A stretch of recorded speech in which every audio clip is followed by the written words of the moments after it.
Assalamualaikum warahmatullahi wabarakatuh. Selamat datang kembali di channel Hikmah Misteri. Dan tentunya masih bersama saya Mas Nara.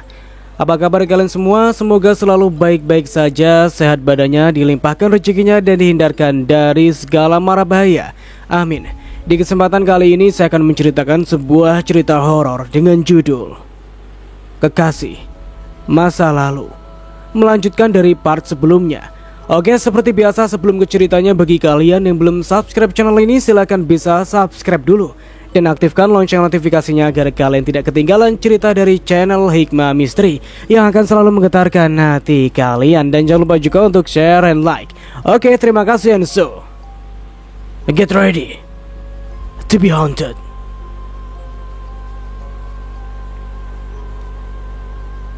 Ia sungguh menatap ke arahku. Itu sebabnya aku berpikir untuk menghampirinya. Namun saat hendak menyeberang, wanita tersebut buru-buru menghindar. Ia berlari kecil ke taman sebelah, di mana pohon kayu tumbuh cukup rapat. "Hei, tunggu!" seruku menanti sebuah mobil melintas. Aku berhasil menyeberang, tetapi wanita itu sudah menghilang. Sial.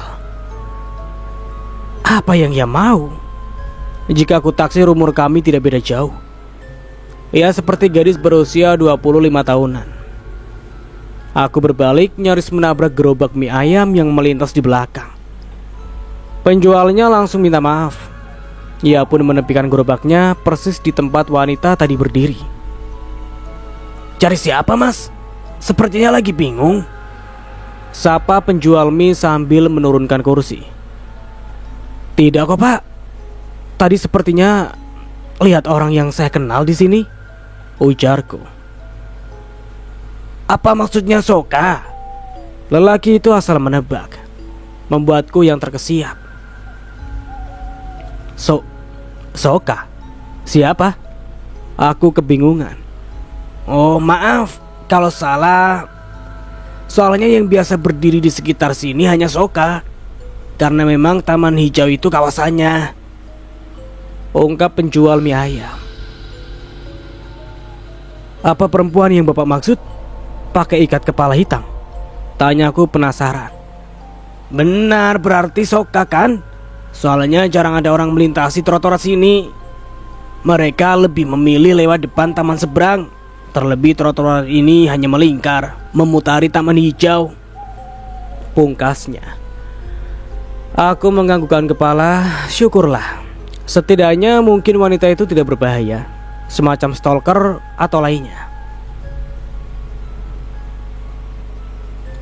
"Kalau di sini sepi, kenapa Bapak mangkal di sini ya?" Aku cukup heran.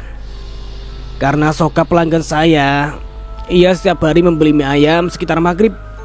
Paling sebentar lagi," sautnya tersenyum. "Setiap hari? Apa nggak bosan?" batinku.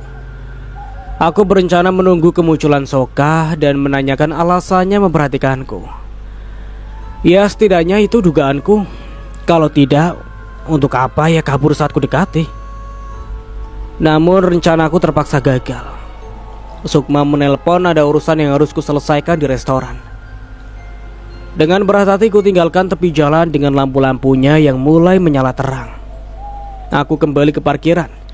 Saat bersiap menyalakan mesin motor, azan maghrib berkumandang. Di seberang sana gadis itu terlihat. Ia membelakangiku mengenakan pakaian yang terlihat cukup aneh untuk dibilang sebuah seragam. Entah kenapa aku tertarik pada penampilannya yang mirip seperti seorang petarung. Sesuai janji, aku menjemput Mega untuk mengantarkannya melihat rumah bule yang ingin ia sewa. Sepulang dari restoran, aku langsung menuju kos Cempaka. Gadis itu sudah menunggu di depan gerbang yang tertutup. Terlihat beberapa kamar yang gelap. Mungkin banyak yang memilih pindah usai tragedi kemarin. "Tempat itu sudah gak layak huni," ujar Mega, seolah-olah mengerti kecamuk dalam pikiranku. "Iya ya, kenapa sih?" Aku melirik bangunan yang memang tampak mengerikan, terlebih saat malam. sisi gelap manusia bersarang di sana. Kamu bahkan gak akan menyangka orang yang terlihat manis di depan seperti apa di belakang. Mau tahu apa lagi yang lebih kelam? Tanya Mega lirih. Apa sih? Ayo cepat naik, ajakku karena merasa tidak nyaman. Ada ruangan khusus aborsi di sana. Janin tak berdosa dibakar layaknya sampah. Bisik Mega nyaris tidak terdengar. Entah kenapa aku lebih memilih untuk mengabaikannya. Rasa gelisah yang teramat sangat membuat perut seperti diremas. Belum lagi kisah yang diungkapkan Ririn mengenai penemuannya di salon siang tadi. Sungguh membuatku berdebar, tetapi juga meninggalkan jejak rasa penasaran. Kamu sudah makan? Mau mampir cari makanan dulu? Tanyaku mengalihkan pembicaraan. Sudah, gak usah khawatir soal makanku. Aku bisa jaga diri sendiri, sahut Mega. Kami terdiam di keheningan malam. Keheningan malam pun terbelah oleh deru mesin motor dan desau angin. Jarak rumah yang kami tuju hanya sekitar 10 menit dari Indekos. Oh ya, kamu kenapa pindah dari mes yang disediakan salon? Tanyaku memperlambat laju motor. Karena aku sudah gak kerja di sana, ungkapnya membuatku sedikit kaget. Resign, ulangku. Iya, aku tidak lagi bertanya. Mungkin saja ada alasan tersendiri kenapa ia memilih keluar. Atau jangan-jangan ia sudah tahu mengenai sesuatu tak wajar di salon itu dan tidak ingin terlibat. Wang, awas! Mega menepuk bahuku. Seekor kucing hitam nyaris saja tertabrak. Aku mengerem mendadak hingga tubuh Mega terdorong ke depan. Dingin. Aku merasa hembusan nafasnya sangat dingin. Pasti ia sangat kaget. Maaf ya, aku sedang banyak pikiran, kilahku. Kucing hitam tadi sesaat menatap kami. Matanya berkilap tajam, geraman kasar seperti sebuah ancaman. Masih jauh? Tanya Mega. Sebentar lagi sampai kok, ujarku melanjutkan perjalanan. Rumah kontrakan milik bule sudah terlihat. Aku mempercepat laju kendaraan lalu segera berhenti di depan gerbang. Terasnya terang. Mungkin lampu-lampu yang redup sudah diganti saat bersih-bersih siang tadi.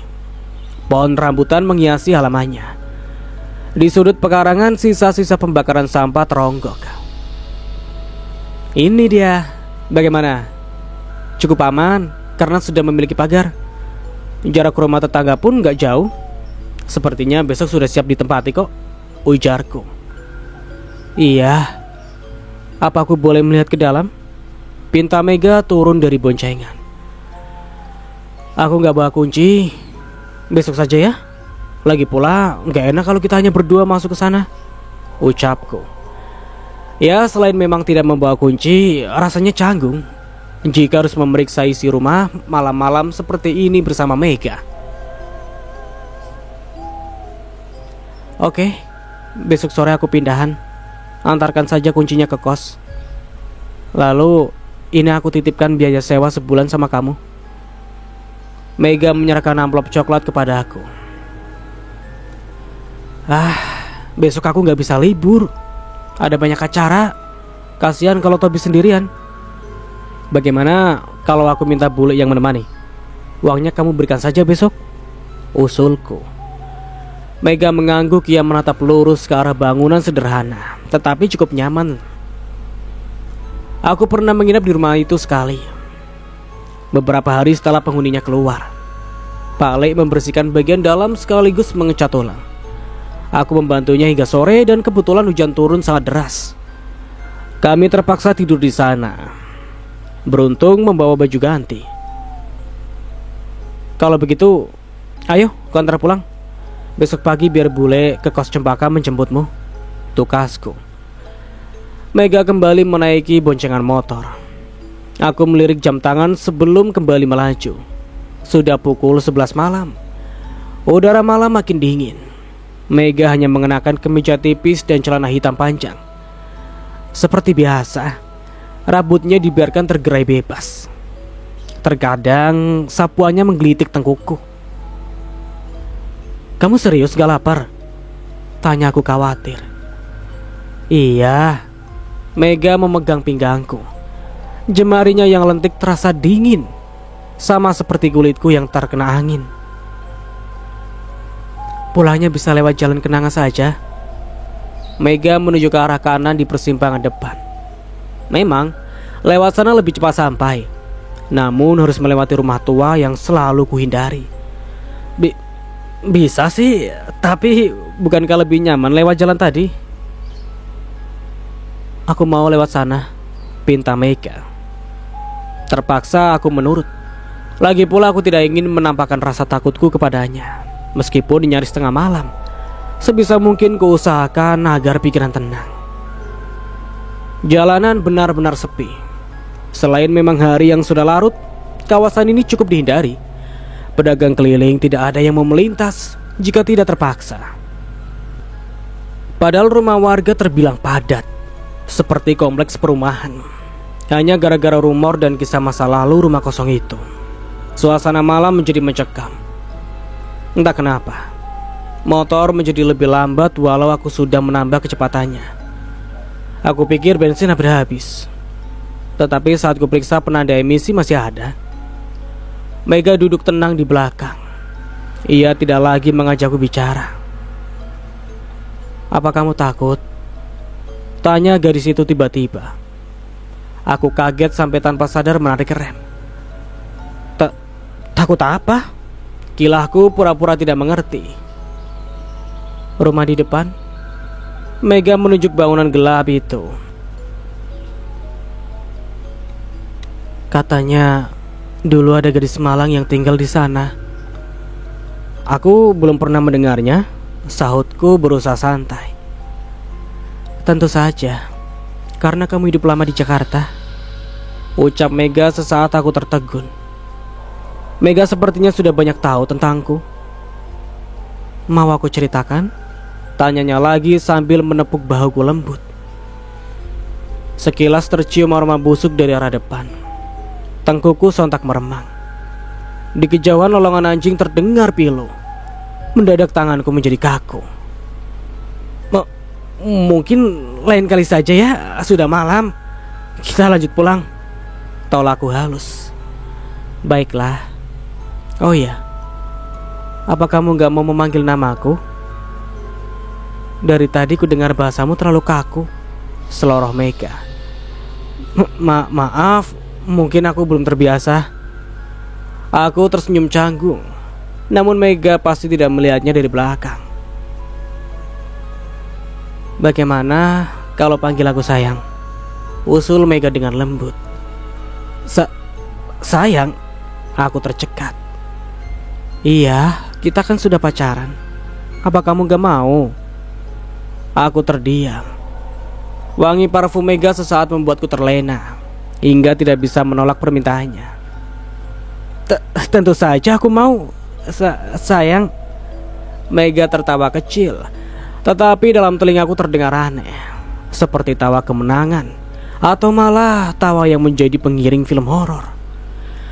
Entahlah.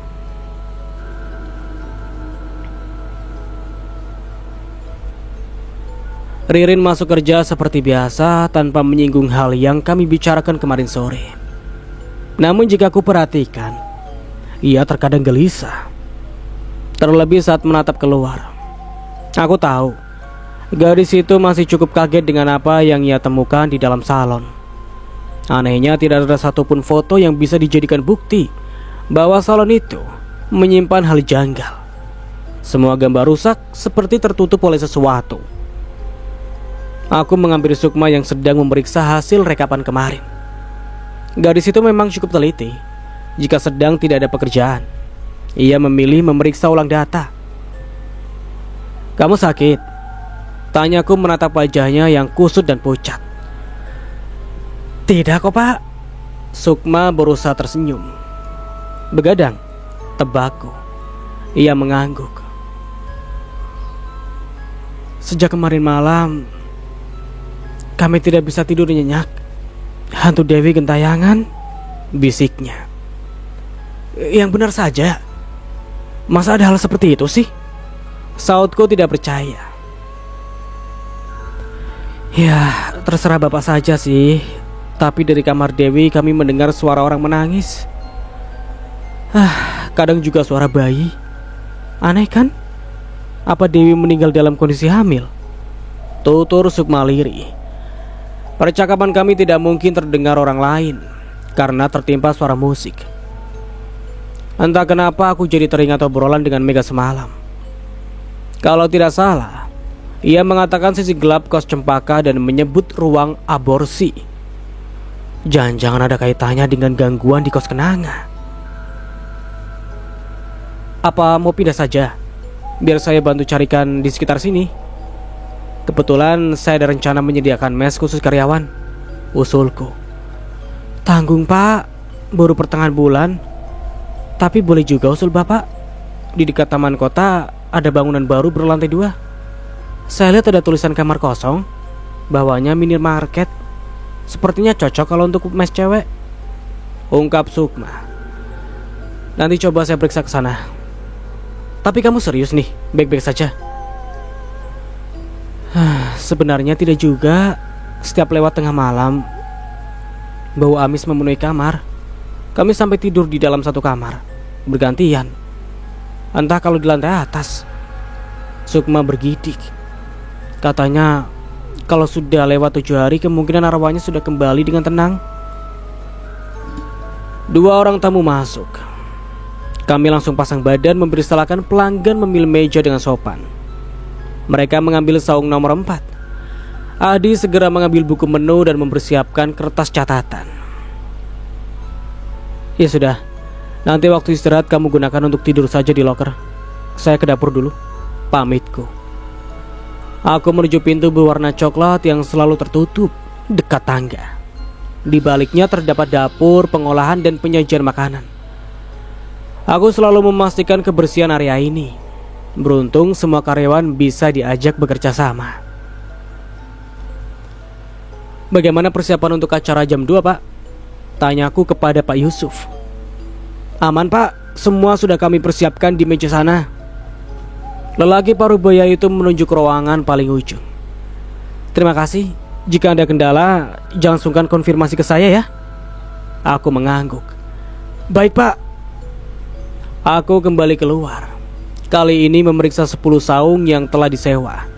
Lokasinya di belakang melewati kamar mandi dan wastafel. Kulihat Ririn sedang mengelap bantal tempat ia duduk. Ia berjingkat kaget saat kusapa. Jangan melamun, selorohku. Tidak kok. Ia meneruskan pekerjaannya. Oh iya Pak, saya izin libur besok karena jadwal operasi ibu dimajukan. Lalu boleh tentu saja. Nanti kamu konfirmasi dengan Wulan saja ya. Tukar libur dengan dia. Lalu apa? Aku menautkan alis. Lalu saya tidak mau lagi masuk ke salon itu. Saya janji akan segera bayar hutangnya. Atau potong saja seluruh gaji saya tiap bulan, ujar Ririn dengan pelan.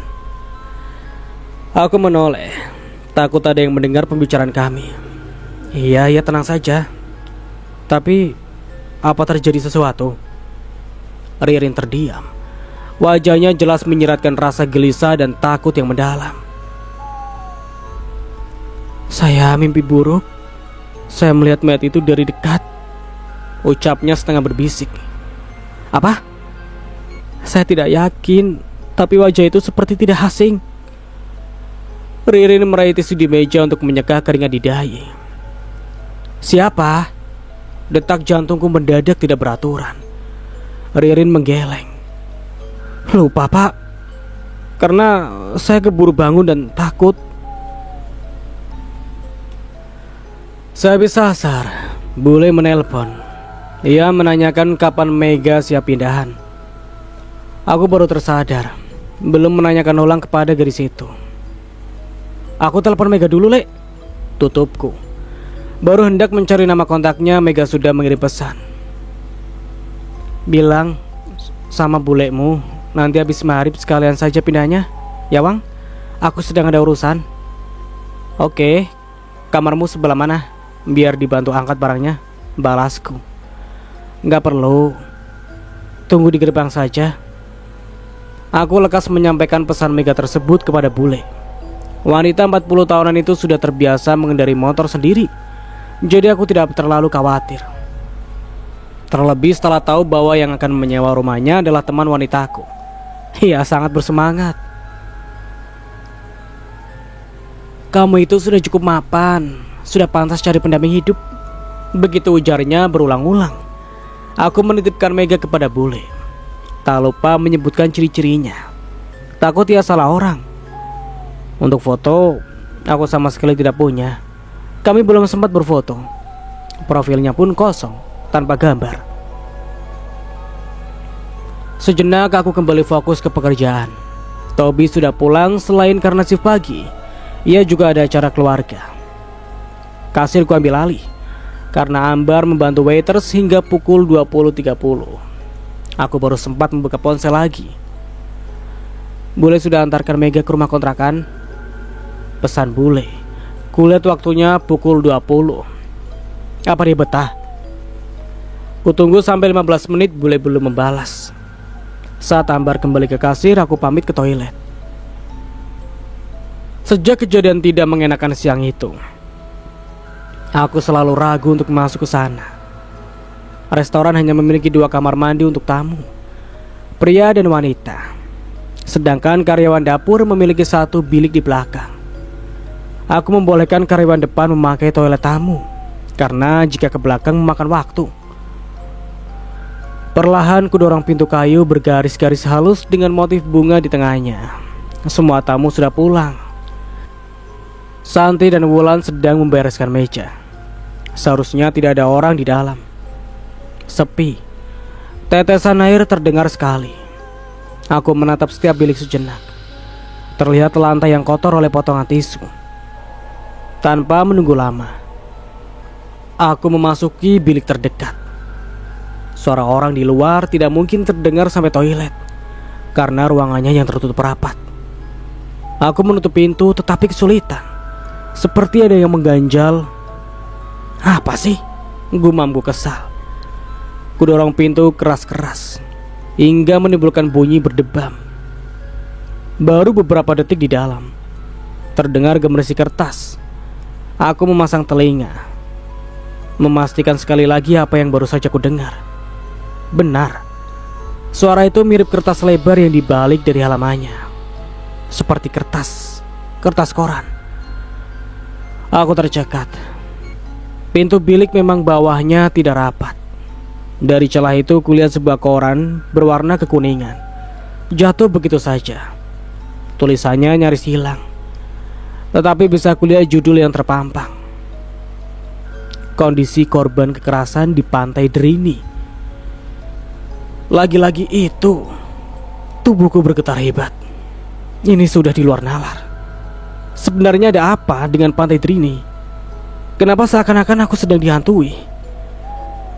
Tidak ingin melihat hal-hal aneh lain, aku segera menabrak pintu dan berlari keluar. Sesaat kakiku memijak koran misterius tersebut. Dari sudut mata yang bercampur rasa panik luar biasa, kulihat bercak darah menghiasi halamannya yang terbuka. Aku tidak ingin terlihat kacau di depan karyawan. Itu sebabnya aku pilih berlari masuk ke ruanganku. Dada serasa hendak meledak. Kepala berdenyut sakit, seiring napas yang memburu.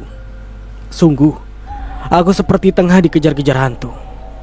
Atau memang sedang begitu?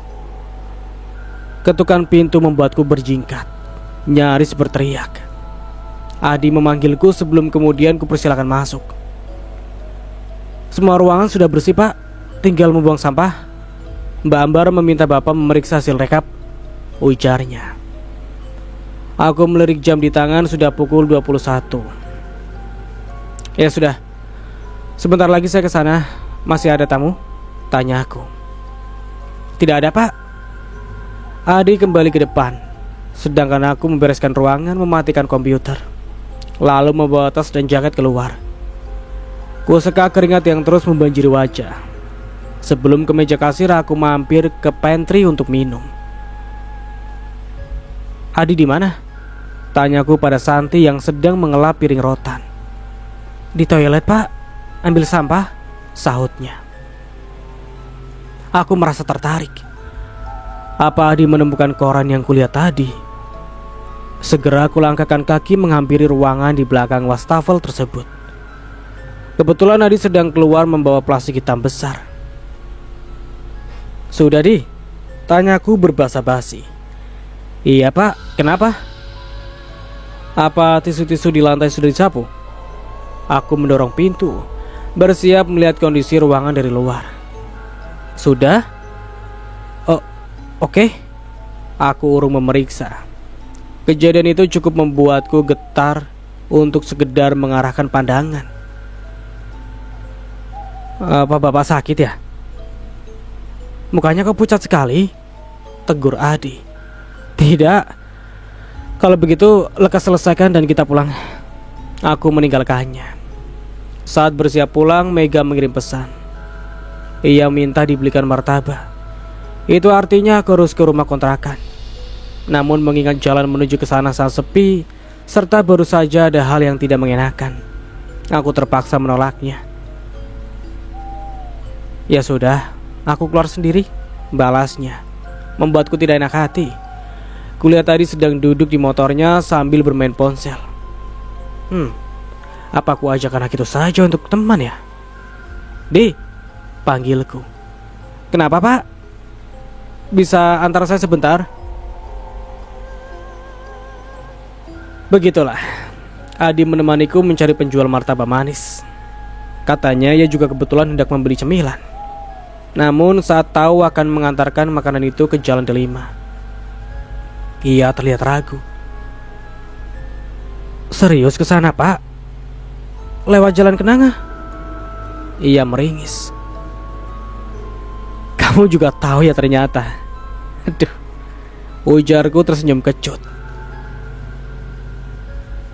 Semua orang Karangmonjo kayaknya juga tahu Pak, balas Adi. Ya sudah, kita lewat jalan satunya saja. Ya memang lebih jauh, tapi setidaknya cukup ramai, putusku. Kalau boleh tahu memangnya buat siapa? Adi melirikku. Pemuda 20 tahun itu sepertinya cukup penasaran. Kupikir malah ia sudah bisa menebaknya. Mega, sautku singkat. Adi tidak menjawab. Kami pun segera melajukan motor ke arah Jalan Asoka. Sepintas kuliah jarum jam sudah menuju ke angka 10 lewat. Jangan sampai tengah malam kami masih di sekitar Jalan Delima, karena di sana pun tidak ada pos ronda. Di atas pukul 10, kawasan rumah penduduk sunyi senyap. Hebatnya, meski tanpa penjaga keamanan, maling tidak pernah berani merambah daerah tersebut. Awalnya kami berjalan beriringan, namun makin lama jalan kian sempit. Aku pun memimpin di depan dengan kecepatan sedang. Embusan angin membelai wajah. Dingin. Aku menutupkan kaca helm sekedar menghalau udara yang mengusik hidung. Di pertengahan aku tertegun. Portal melintang menghalangi jalan. Padahal 200 meter lagi sampai di rumah kontrakan. Kenapa ditutup begitu Pak? Tanya Adi berhenti di sampingku. Tidak tahu, mana tidak ada yang jaga lagi. Sungutku kesal. Masa mau putar balik? Adi meringis. Ya mau bagaimana lagi? Tanggung sudah sampai sini. Kita putar balik sebentar, lalu ambil jalan pintas di sana. Saya tahu arahnya kok, ayo. Aku memutar kendaraan ke arah sebaliknya. Tujuanku adalah gang sempit, melewati tembok-tembok tinggi lalu perkebunan pisang.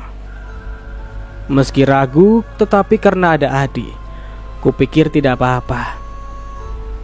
Namun, lagi-lagi aku harus menelan ludah.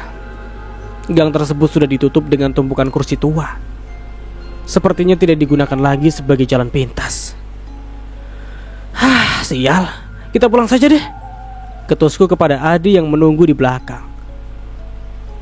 "Serius tidak apa-apa?" tanya Adi.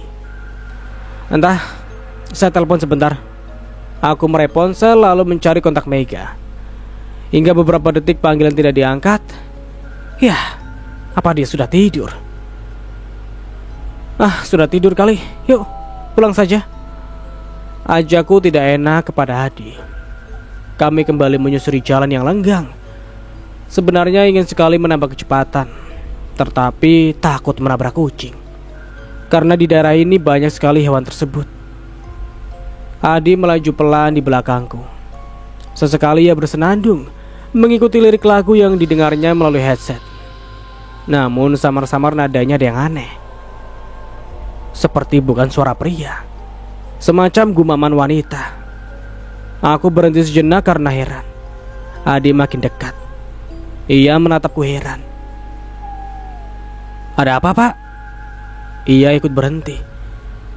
"Tidak, kamu lagi pakai headset kan?" tanya aku memastikan.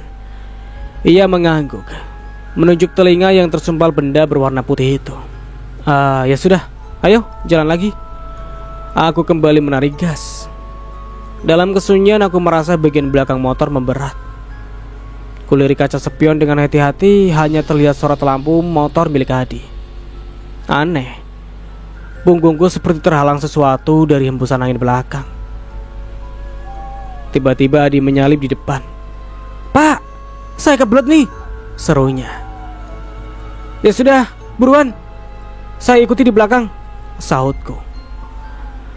Ucapku mencoba tenang walau hati tidak nyaman. Adi mendahuluiku, dan rasa gelisah itu kian menjadi. Terpaksa aku menghentikan motor lagi, lalu menoleh ke belakang. Jantungku seperti terempas dari tempatnya. Napas tercekat, bau busuk langsung menyengat. Sumbernya dari potongan badan tanpa kepala yang membonceng motorku. Tidak, maksudku kepala yang ia pangku, tepat di belakang punggungku. Aku memutar kepala, sontak kulajukan motor dengan kecepatan tidak terkira. Aku hanya ingat tubuhku seperti melayang, dengan tangan masih mencengkeram setang. Setelah itu, semuanya gelap. Bule menyodorkan teh hangat sambil mengusap dahiku. Lagi-lagi saat aku terbangun, ia yang selalu ada di sampingku. Perasaan ini tidak asing, seolah-olah aku sudah sering atau pernah mengalami hal ini sebelumnya. Entah kapan. "Mbok kalau bawa motor itu hati-hati le, untung gak ada luka serius," omel bule. Siapa yang bawa aku ke rumah? Aku menegakkan badan. "Palemu dibantu warga Jalan Asoka. Lagian kamu malam-malam kenapa bisa di sana?" Bule meraih batok kelapa berisi parutan bawang merah dan minyak kelapa. Ia membalurkan ramuan itu ke pipi dan sikutku. "Kok Pale tahu? Karyawanmu si siapa itu yang cowok? Telepon, katanya kamu nyungsep di parit." "Ada-ada saja," bule menggeleng. "Tadinya aku mau ke rumah kontrakan Mega. Mega minta dibelikan martabak. Ternyata jalannya tutup. Mau lewat jalan pintas juga gak bisa. Mau putar lewat jalan kenanga. Rumah itu sudah lawas. Lagi pula kamu kan ada teman. Masa takut?" ledek bule. Sepertinya ia sudah tahu apa yang kucemaskan. "Bukan begitu," sanggahku. Aku teringat tawa aneh saat mengantar Mega pulang. Malam itu, bau tak sedap hingga suasana yang mencengkeram tengkuk. Di luar Pale terdengar tengah berbincang dengan seseorang. Aku samar-samar mendengar nama seseorang disebut Dewi. "Ada apa itu?" tanya aku. "Mbak Salimah, katanya semalaman didatangi hantunya Dewi," sahut bule menggelengkan kepala. "Masa sih?" Aku membeliakan mata. "Ya namanya orang meninggal gak wajar. Biasanya ada korin yang menyerupai orang itu. Jin iseng," jawab bule. "Oh iya, Mega temanmu itu lumayan cantik. Tapi bule kok kayak gak asing sama wajahnya." Katanya manusia itu punya 7 kembaran, sautku asal. Iya ya Mega, gumam bule seperti tengah memikirkan sesuatu. Tak lama ponselku berdering. Mega mengirim pesan singkat yang membuatku terdiam sesaat. Apa semalam terjadi sesuatu? Aku segera membalas pesan tersebut sebelum nomornya susah dihubungi. Iya, aku jatuh. Maaf jadi gak bisa bawa pesananmu. Gak apa-apa. Aku sebenarnya hari ini ingin ke suatu tempat. Tapi mungkin lain kali saja kalau kamu sudah sembuh. Maaf, aku gak bisa jenguk. Aku masih canggung sama keluargamu. Tumben Mega bisa menulis sepanjang itu. Aku menggerakkan tubuh hanya terasa pegal dan sedikit perih pada bagian yang terluka. Kamu mau kemana? Biar ku antar, tulisku. Taman, cukup jauh dari kota. Tempat favoritku saat masih kecil. Di sana aku dan kedua orang tuaku sering menghabiskan waktu bersama. Aku terdiam. Tempat itu pasti sangat bermakna untuk Mega. Mungkin saat ini ia sedang merindukan mereka. Aku harus membantunya. Mau kemana? Bule menarik tanganku yang siap berdiri. Ada urusan, Le. Aku mau pergi sebentar, sautku menuju pintu. Wang, kamu itu bukan anak kecil lagi. Kalau masih sakit istirahat dulu saja. Boleh gak bisa memaafkan diri sendiri kalau terjadi sesuatu lagi padamu? Tekannya. Lagi? Memangnya aku pernah sakit parah? Atau pernah terjadi hal gawat? Aku menghentikan langkah. Bukan. Maksudnya ya, kamu pernah sakit demam tinggi, boleh khawatir. Ralatnya gugup. Aku memicing heran seperti ada yang bule sembunyikan. Percayalah bule, aku baik-baik saja. Dan akan seperti itu. Aku sudah dewasa, ucapku tersenyum. Kurai handuk lalu ke kamar mandi. Kutinggalkan bule yang terdiam sendirian. Usai bersiap seadanya, aku meraih jaket dan kunci motor. Bule tidak lagi menahanku. Ia hanya memberikan plester untuk menutupi luka di pipiku. Pali sudah pergi entah kemana. Apa kamu mau bertemu Mega? Tebak bule. Iya, kok tahu? Aku tersenyum kecil. Mau kamu berseri begitu? Tapi Wang, bule kok merasa apa? Potongku. Bukan apa-apa. Cuma kalau kalian sudah serius, bukankah lebih baik dilanjutkan saja dengan ikatan? Bawa Mega kemari dan kenalkan pada kami, ditanya. Oh, soal itu aku belum memikirkannya, ujarku. Ya sudah, tapi jangan sampai kamu merusak anak orang. Ingat itu, Wang. Zaman sekarang mata dan hati mudah digelapkan oleh nafsu sesaat. Boleh percaya padamu, tapi boleh gak bisa percaya begitu saja dengan orang lain, termasuk Mega. Tandasnya. Iya, aku tahu, sautku singkat. Aku mengirim pesan kepada Mega agar ia bersiap. Entah tempat mana yang ia maksud. Tetapi aku sudah menyiapkan 2 helm. Hati-hati Wang, kalau bisa jangan main ke pantai. Katanya ombak sedang tinggi, pesan bule. Makasih Le. Aku meraih tangannya. Ia sudah kuanggap seperti ibu kandungku. Cuaca cukup cerah, langit bersih. Hanya terlihat beberapa gumpalan putih. Matahari mulai menyengat kulit. Meskipun angin bertiup lembut, tak bisa menyamarkan panas dari surya. Mega sudah menunggu di teras. Ia mengenakan kaos putih longgar dan celana hitam ketat. Sangat cocok untuk tubuhnya yang tinggi dan ramping. Rambut hitam itu hanya diikat sebagian. Beberapa helai tergerai bebas, menutupi wajahnya. Betah di sini? Tanyaku menatap pintu yang tertutup. Halamannya masih kotor oleh daun-daun kering. Mungkin Mega belum sempat bersih-bersih. Iya, mau berangkat sekarang? Tanya gadis itu serak. Terakhir kami berbicara lewat telepon. Suaranya pun sudah demikian. Boleh. Tapi apa kamu sedang sakit? Batuk? Kenapa suaranya begitu? Aku memberikan satu helm kepadanya. Mungkin karena terkena debu. Gak apa-apa kok. Mega segera naik ke boncengan. Helm yang kuberikan hanya ia pangku di tengah. Dan sampai di sini dulu ceritanya. Nantikan kelanjutan ceritanya di part berikutnya. Dari saya mohon maaf bila ada salah kata atau dalam penyampaian cerita. Akhir kata, wassalamualaikum warahmatullahi wabarakatuh. Sampai jumpa di video berikutnya.